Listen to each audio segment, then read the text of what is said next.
en nuestro recorrido a través del libro de los Jueces. Y más específicamente con la segunda parte de la miniserie que hemos iniciado sobre Gedeón.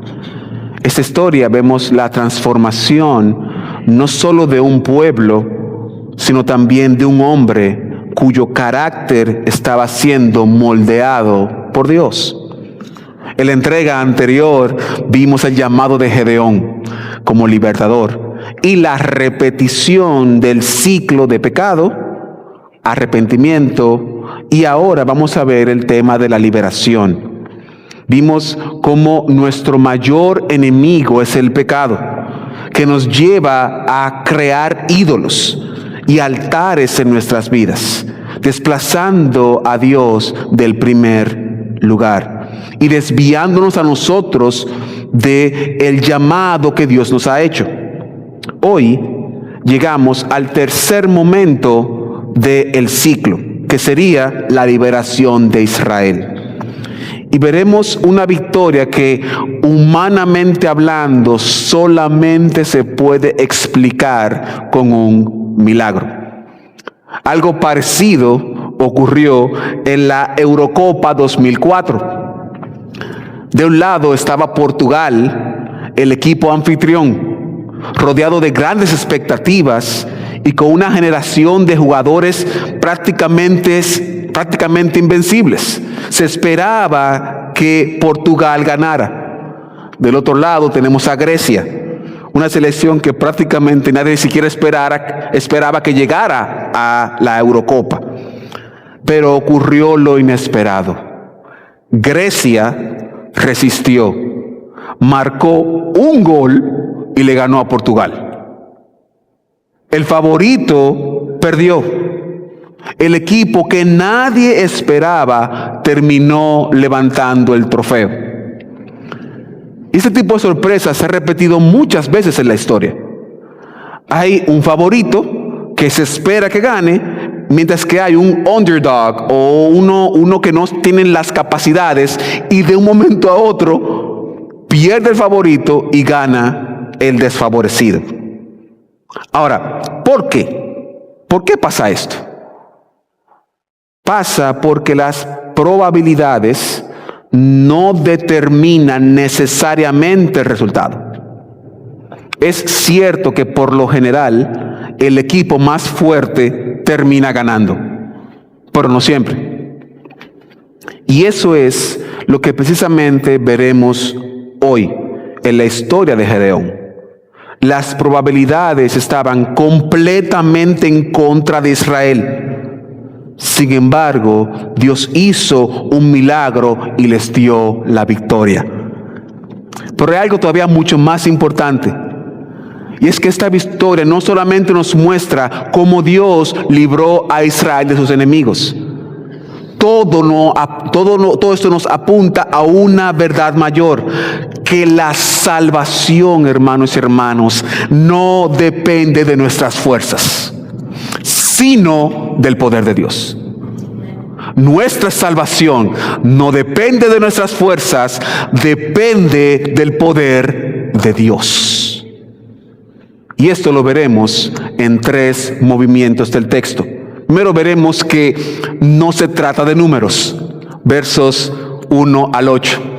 Luego veremos que esto es un paso de fe, en los versos 9 al 15. Y por último veremos que la fe se evidencia en la obediencia, en los versos 16 al 23. La idea que quiero que quede en sus mentes y corazones, hermanos, es que la salvación es la victoria milagrosa obtenida por Cristo en la cruz, que muestra que somos salvos, no por nuestras fuerzas, sino por el poder de su obra redentora.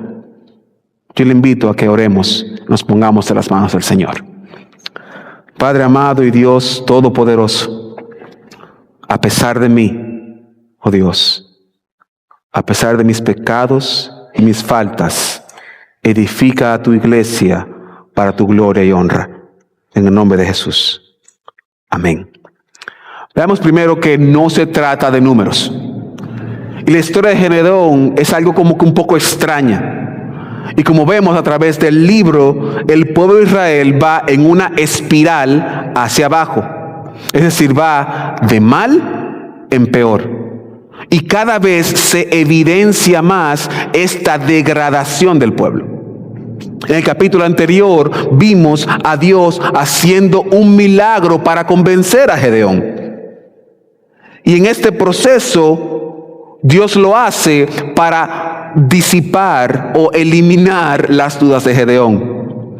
Porque Gedeón estaba en un proceso de transformación y necesitaba ciertas garantías.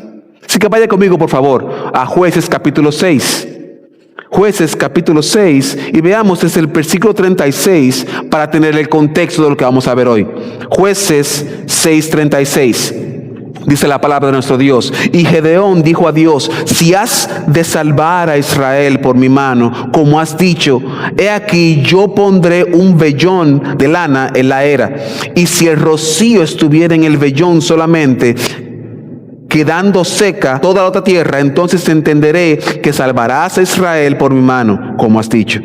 Y aconteció así, pues cuando se levantó de mañana, exprimió el vellón y sacó de él el rocío, un tazón lleno de agua. Mas Gedeón dijo a Dios: no se encienda tu ira contra mí, si aún hablare esta vez.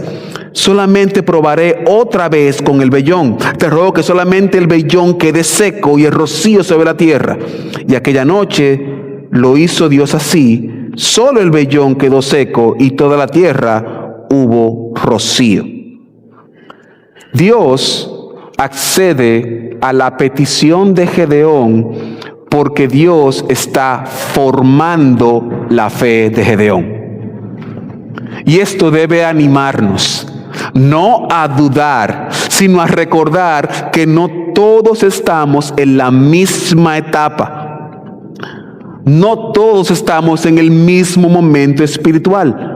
Algunos apenas comienzan a caminar la fe, mientras que otros están desarrollando la misma fe y otros están como en el medio, entre no sé mucho y sé un poquito y estoy avanzando.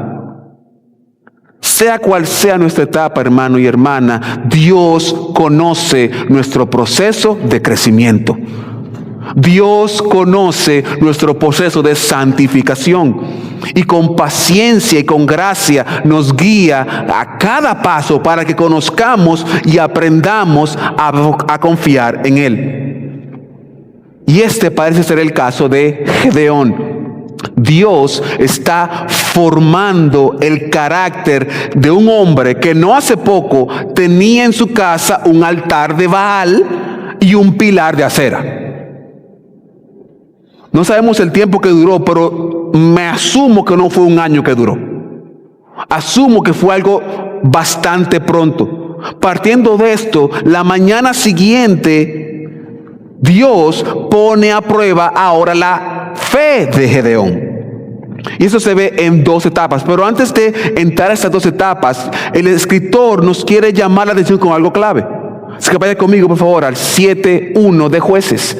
Jueces 7:1. Dice la palabra de nuestro Dios: levantándose pues de mañana, Jerobaal, el cual es Gedeón, y todo el pueblo que estaba con él, acamparon junto a la fuente de Arot, y tenía el campamento de los madianitas al norte, más allá del collado de Moré, en el valle.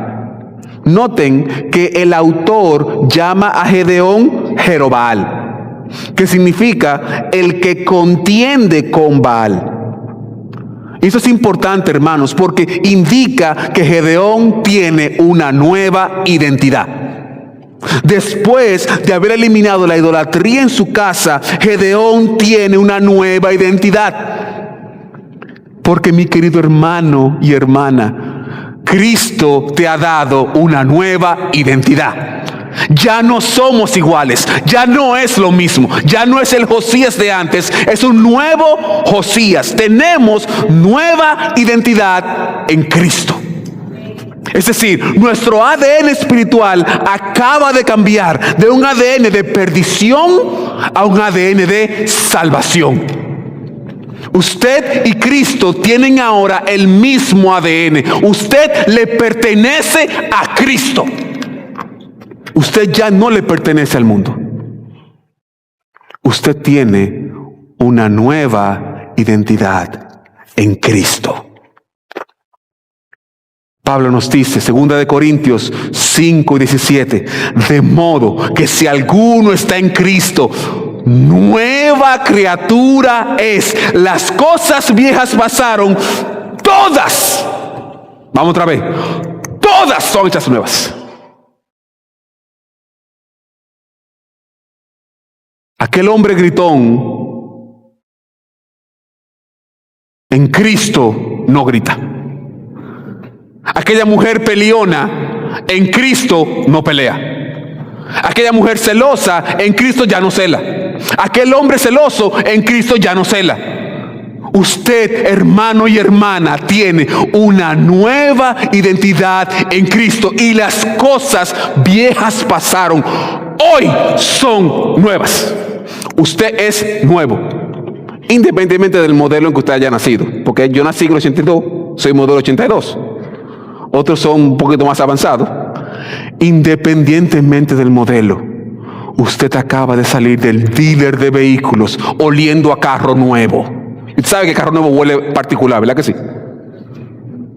Usted huele mi carro y uno nuevo, se va a dar cuenta de la diferencia.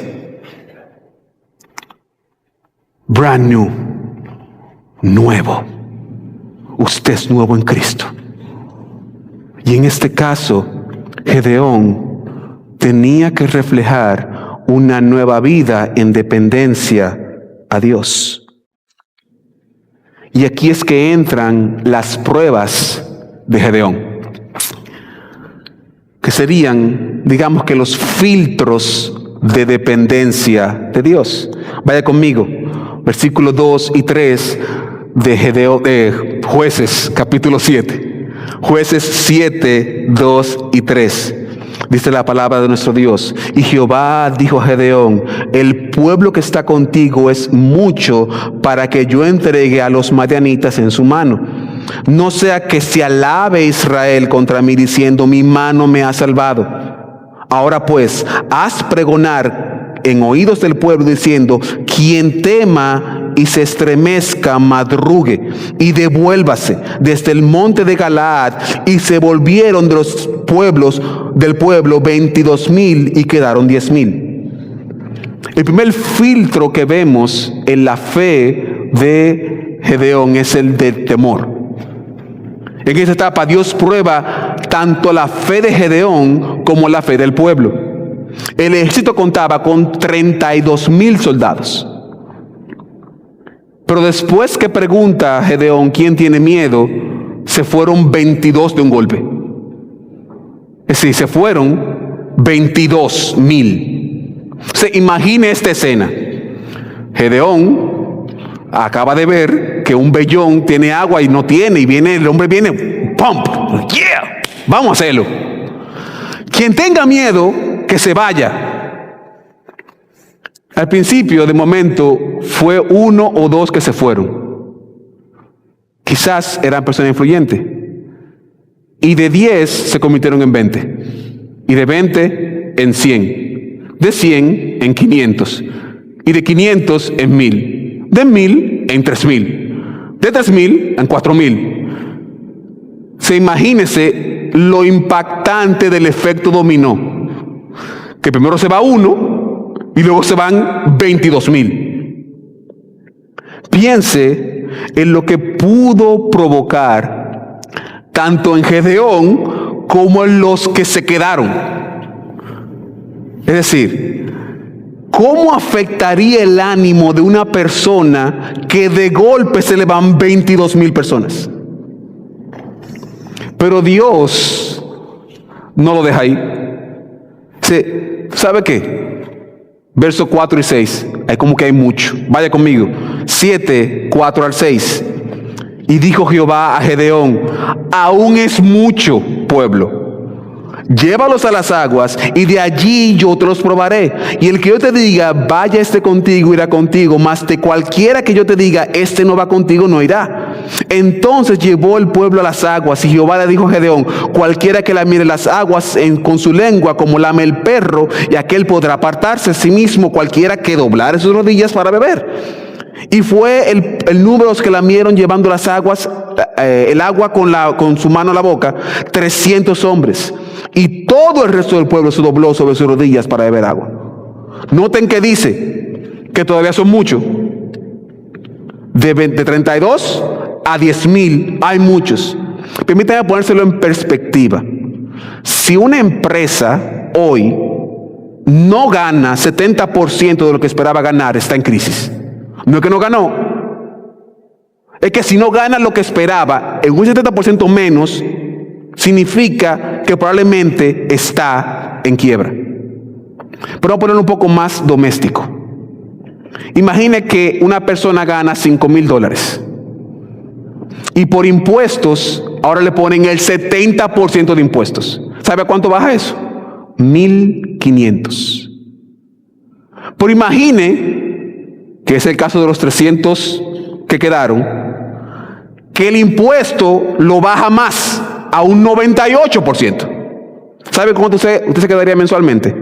$47. Pasar de 5,000 a 47. Y como quiera que es supermercado, pagar combustible y demás. Humanamente era imposible, pero ese era precisamente el propósito de Dios. Llevar a reconocer a Gedeón que la victoria no dependía de sus recursos, sino del poder soberano de Dios. Y eso también nos enseña algo muy importante para el creyente. Nuestra salvación no depende de nuestros esfuerzos, sino de Dios. Y eso es clave porque todos caemos en el error de pensar que si hago tal o cual cosa, me he ganado a Dios. Que por ser fiel a Dios, ya sea orando o leyendo la Biblia o aún predicando, me gané el favor de Dios, y en cierta medida Dios me debe favores o bendiciones, y los problemas deben dejar de existir. Hermano y hermana, si pensamos así, cuán equivocado estamos. Porque lo que nos muestra la palabra es, y más específicamente el texto, es que la salvación es del Señor. Que no hay nada que yo pueda hacer, nada que yo pueda decir, nada que yo pueda lograr que marque la diferencia en una batalla con la condenación. Al igual que los israelitas, estamos perdidos. No tenemos la más mínima oportunidad de ganarle a la condenación. Noten que dice más adelante, porque quiero que veamos esto importante. Quizás a nosotros el número 32,000 nos suena grande, pero quiero que veamos lo siguiente. Vaya al versículo 12 del capítulo 7 conmigo. Jueces 7:12. Vaya conmigo, por favor.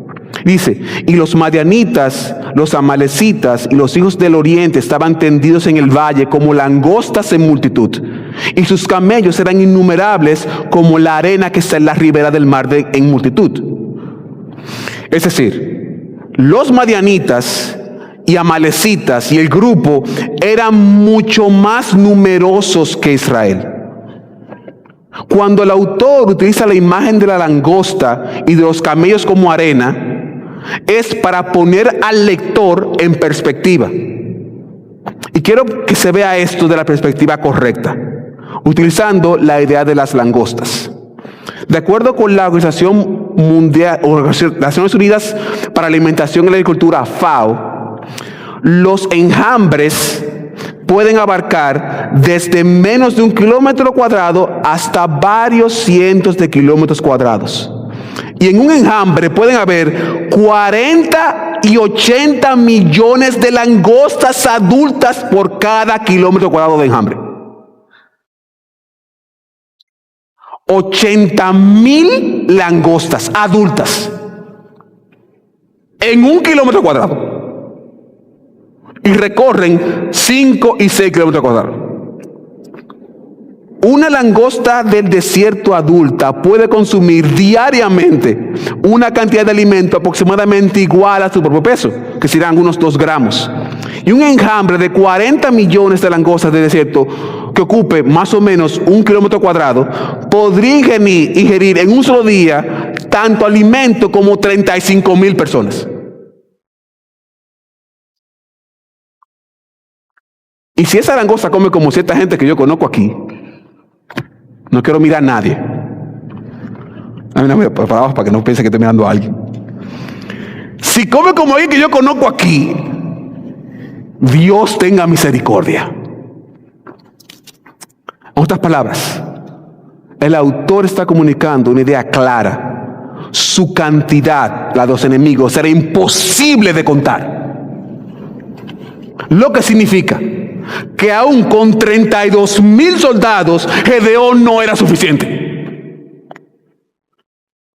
Y de esa misma manera, hermanos y hermanas, es nuestra condición espiritual. El ser humano puede hacer cosas buenas, puede ayudar al necesitado, puede ser generoso, hacer actos de bondad. Sin embargo, son 32,000 obras de caridad. Nunca serán suficientes para las 40 millones de cosas que tenemos en contra de Dios. Es imposible. Tenemos 40 millones de faltas y queremos cubrirla con 32,000 cosas buenas. Imposible. Es imposible alcanzar la salvación de esa manera. En la batalla de la salvación, el ser humano siempre pierde. Estamos en desventaja. Necesitamos que Dios intervenga y haga por nosotros lo que completamente somos incapaces de hacer. Y aquí es donde entran las garantías de Dios. Vaya conmigo, versos 7 y 8 del capítulo 7. Versos 7 y 8 del capítulo 7. Dice la palabra de nuestro Dios. Entonces Jehová dijo a Gedeón: con estos 300 hombres que lamieron el agua, os salvaré y entregaré a los madianitas en tus manos. Y váyase toda la demás gente, cada uno a su lugar. Y habiendo tomado provisiones para el pueblo y sus trompetas, envió a todos los israelitas, cada uno a su tienda. Y retuvo a aquellos 300 hombres y tenía el campamento de Madián bajo en el valle. Hermanos y hermanas, la salvación es un acto milagroso de Dios. Dios hace lo imposible. Dios hace que la salvación inalcanzable, que la salvación imposible sea alcanzable y posible en Cristo. Sin embargo, esto requiere de un paso de fe. Si Dios, y eso es lo que vamos a ver en el siguiente título, que no solamente no trata de números, sino que es un paso de fe. Dios permite que Gedeón se dé cuenta de que esto no es un acto humano, que él lo haría a su manera y para su gloria. Recordemos que en el verso 2, Dios le dice claro a Gedeón que él está reduciendo el ejército a propósito para demostrar que Israel no podía. Pero al mismo tiempo tenemos que ver que Dios está trabajando el carácter de Gedeón. Recordemos que la noche anterior Gedeón tenía dudas y que previo a las dudas él tenía tributos e ídolos en su casa. Así que es aquí en donde vemos cómo Dios moldea el carácter de Gedeón en el proceso. Vaya conmigo al verso 9 y 10 del capítulo 8. Aconteció que aquella noche Jehová le dijo: levántate y desciende del campamento, porque yo lo he entregado en tus manos. Y si tienes temor de descender, baja con furia a tu criado al campamento. Noten que Dios está listo para la batalla. Si fuera por Dios, vamos. Él dice a Gedeón, levántate, que esta misma noche vas a recibir la victoria. Pero al mismo tiempo, él se da cuenta de que Gedeón en su corazón, aún ahora está como dudoso. Y es por esto que él envía a Gedeón al campamento. ¿Por qué? Verso 11. Y oirás lo que hablan. Y entonces tus manos se esforzarán y descenderás al campamento. Y él descendió con furia a su criado hasta los puestos avanzados de la gente armada que está en el campamento. Yo pienso que este descenso tiene dos propósitos. Primero, fortalecer la fe de Gedeón. Y segundo, mostrarle a Gedeón la magnitud del milagro que Dios está a punto de hacer. ¿Por qué? Porque Gedeón estaba por confirmar la garantía que Dios le había dado.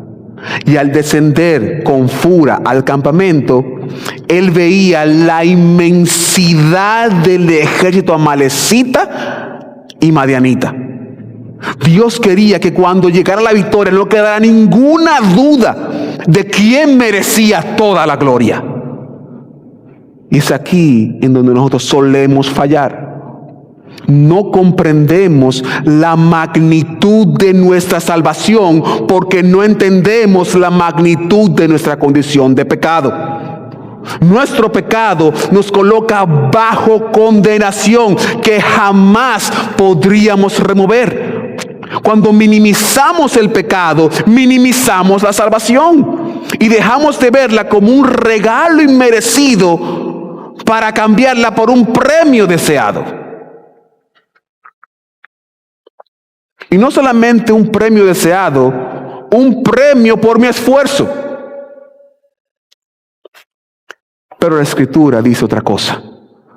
Efesios nos recuerda que estábamos muertos en nuestros delitos y pecados y que fuimos salvos solo por gracia. Por eso nuestra oración debe ser: Señor, abre mis ojos para comprender la grandeza de mi pecado y la inmensidad de tu gracia.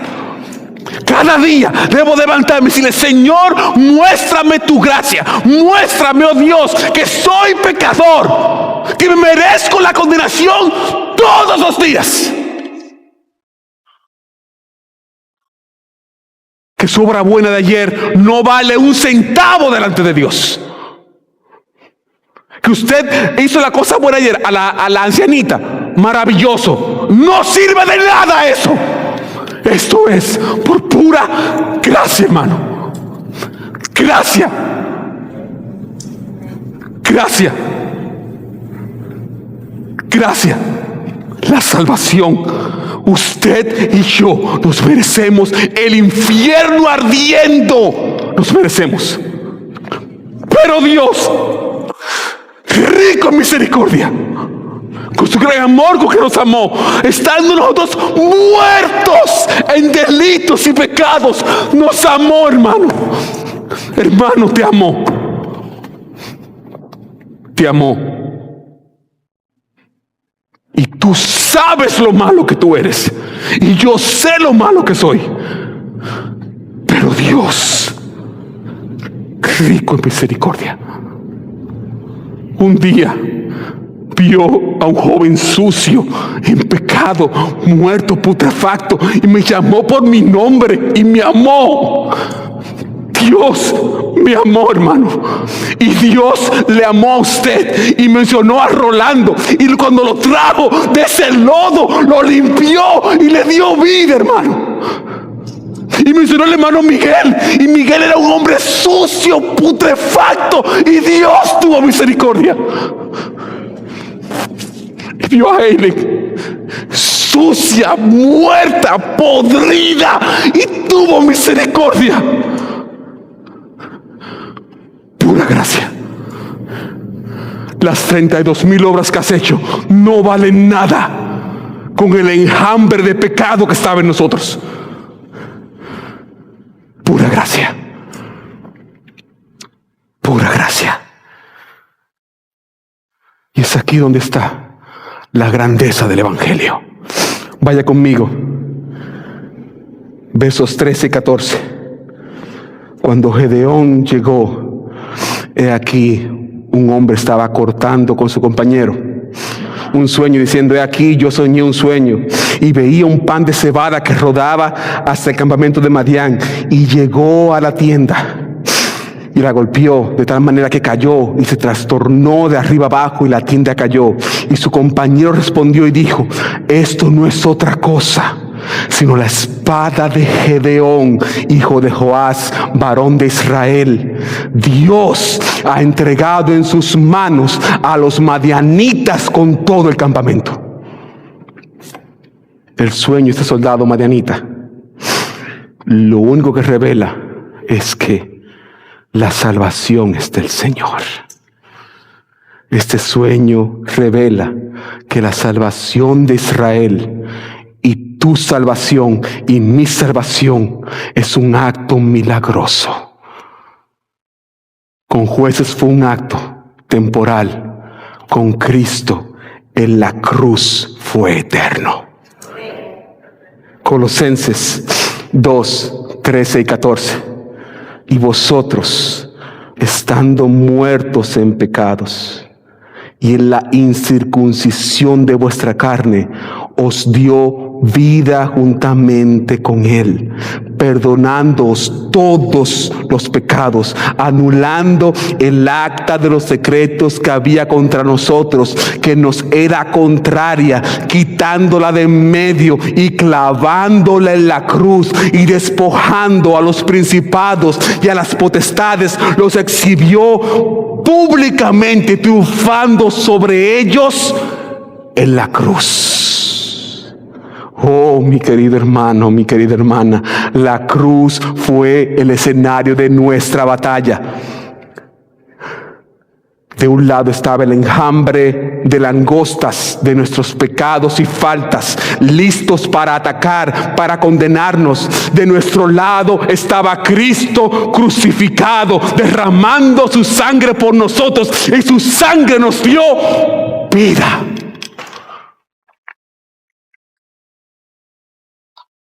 Es por esto que Gedeón responde de la siguiente manera. Vaya conmigo, verso 15 de Jueces. Jueces 7:15. Cuando Gedeón oyó el relato del sueño y su interpretación, adoró. Gedeón responde en adoración.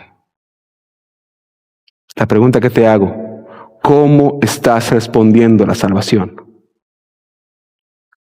La adoración de Gedeón nos muestra que el reconocimiento de la salvación no viene por cosas humanas, sino de Dios. Dios es el que orquesta nuestra salvación.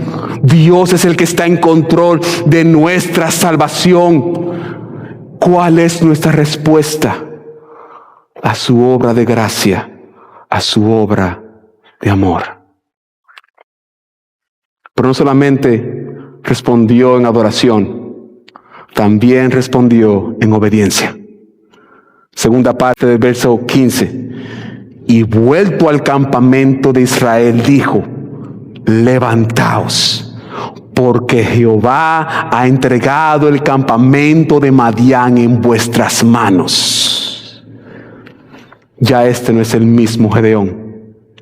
Este Gedeón está convencido de que Dios lo hará.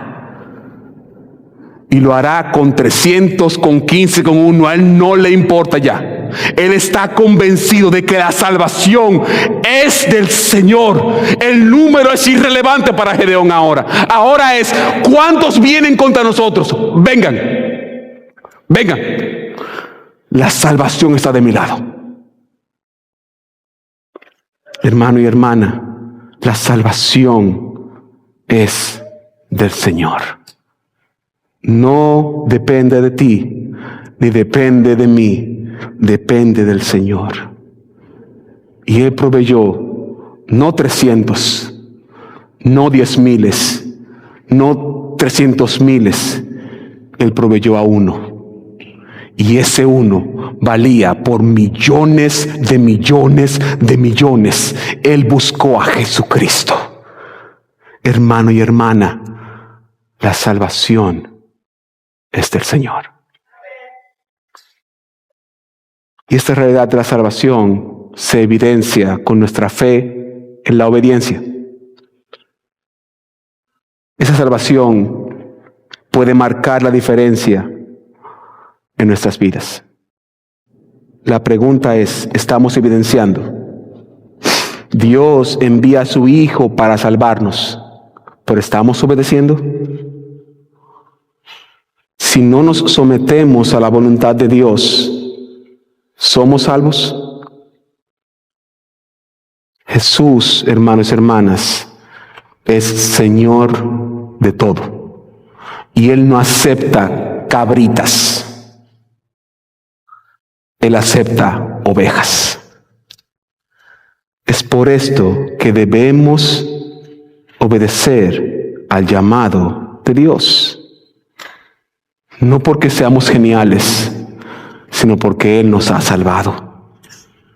Y partiendo de esto, Gedeón pone manos a la obra y empieza con la estrategia. Vaya conmigo, por favor, versos 16 al 18. Repartiendo los 300 hombres en 3 escuadrones, dio a todos ellos trompetas en sus manos y cántaros. Y les dijo, miradme a mí y haced como yo hago. He aquí que cuando yo llegue al extremo del campamento, haréis vosotros como yo hago. Yo tocaré la trompeta y todos los que estarán conmigo, y vosotros tocaréis entonces las trompetas alrededor de todo el campamento, y diréis, por Jehová y por Gedeón. El texto no explica si la estrategia vino de parte de Gedeón o de Dios, pero pudiéramos inferir que vino de parte de Dios, porque Él desde el principio hasta el fin está mostrando el control. Ahora, note lo siguiente, no hay espadas. Lo que hay es trompetas y lámparas. De manera que, muy similar a lo que pasó con Josué en Jericó, parece que Dios quiere dejar bien claro que la salvación no depende de tu habilidad y de la mía, sino que la salvación vino sola y exclusivamente de Dios. Y es aquí donde se ve la victoria milagrosa, porque la estrategia de sus frutos. Vaya conmigo, verso 19 al 23. Llegaron pues Gedeón y los 100 hombres que llevaban consigo al extremo del campamento, al principio de la guardia de la medianoche. Y cuando acababan de renovar las centinelas, y tocaron las trompetas, y quebraron los cántaros que llevaban en sus manos. Y los 3 escuadrones tocaron las trompetas, y quebraron los cántaros, y tomaron en la mano izquierda las teas, y en la derecha las trompetas con que tocaban. Y gritaron, por la espada de Jehová y de Gedeón. Y se estuvieron firmes cada uno en su puesto en derredor del campamento. Entonces todo el ejército echó a correr dando gritos y huyendo. Y los 300 tocaban las trompetas. Y Jehová puso la espada de cada uno contra su compañero en todo el campamento. Y el ejército huyó a Betzita en dirección a Serera y hasta la frontera de Abel Meola en Tabat, y juntándose de los de Israel, de Neftalí y de Aser y todo Manasés, siguieron a los madianitas. Noten que todo fue un milagro. Un ejército tan numeroso no se podía contar, rodeado de 3 flancos de a 100 personas, con trompetas y lámparas. Algunos sugieren que fue temprano en la mañana y eso generó cierta confusión que hizo que ellos se mataran entre sí. Pero déjeme decir una cosa, para este sermón y para cualquier otro sermón, y cualquier cosa de la Biblia. Cuando usted humaniza el milagro, deja de ser milagro. Es cierto que hay cosas que se pudieran explicar con cosas físicas, pero tan pronto usted le pone mucha matemática al milagro, se cae el milagro. ¿Y sabe quién se lleva la gloria? El matemático. Entonces, yo prefiero pensar que Dios los confundió, como dice aquí, porque la salvación es del Señor. Y de igual manera nosotros, nuestra libertad no dependió de nosotros, ni de nuestras obras, sino de la sangre derramada por Cristo en la cruz del Calvario. En los versos 24 al 25 vemos más que todo la consolidación de los territorios. Verso 24-25. Gedeón también envió mensajeros por todo el monte de Efraín, diciendo: descended al encuentro de los madianitas y tomad los vados de Betbara y del Jordán antes que ellos lleguen. Y juntos todos los hombres de Efraín tomaron los vados de Betbara y del Jordán, y tomaron a 2 príncipes de los madianitas, Oreb y Seb. Me mataron a Oreb en la peña de Oreb, y a Seb lo mataron en el lagar de Seb. Y después que siguieron a los madianitas, trajeron a los cabezas de Oreb y de Seb a Gedeón al otro lado del Jordán. Algunos eruditos sugieren que estos que bajaron fueron los 31.700 que se habían ido. A mí realmente es irrelevante para mí este dato, porque al final del día el milagro estuvo en que esa salvación, esa liberación le perteneció al Señor. No fue la mano humana, fue la mano de nuestro Dios. La salvación, hermanos, es del Señor. Permítame concluir. A través de estos versos vemos la verdad que debe marcar nuestra vida y nuestra obediencia. La salvación es del Señor. No depende de nuestras obras, sino de la gracia inmerecida que Dios nos concedió por medio del sacrificio de Jesucristo en la cruz del Calvario.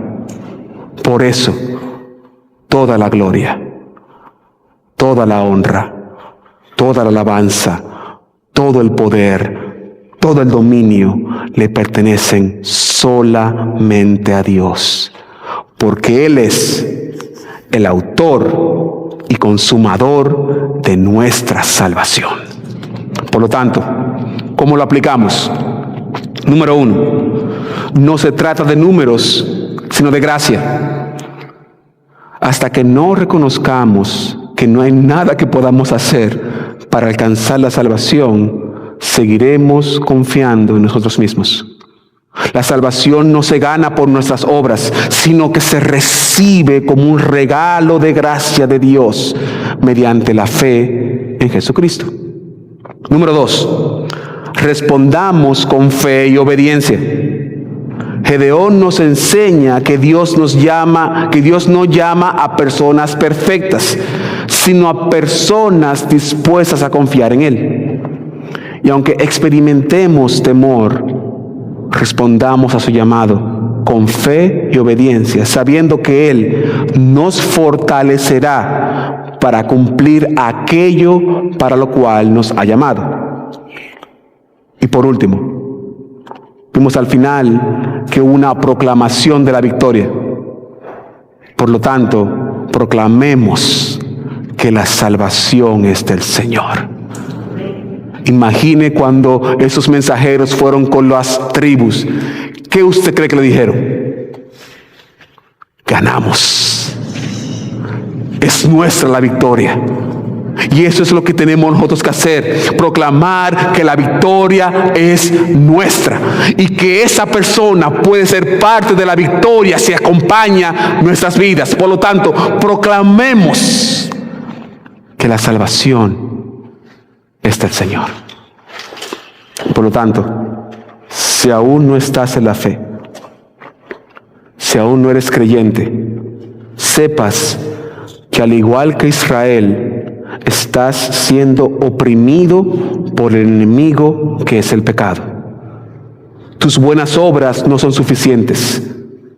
32,000 obras buenas no cubren 40 millones de cosas malas. Y si tú sigues en ese mismo camino, caerás en la condenación. Pero esto no tiene que quedarse así, porque la salvación es del Señor. Y Él la pone a tu disposición hoy, para que vengas a sus pies hoy y disfrutes de una nueva vida en Cristo Jesús. Y si ya estás en la fe, disfruta de la salvación que has recibido.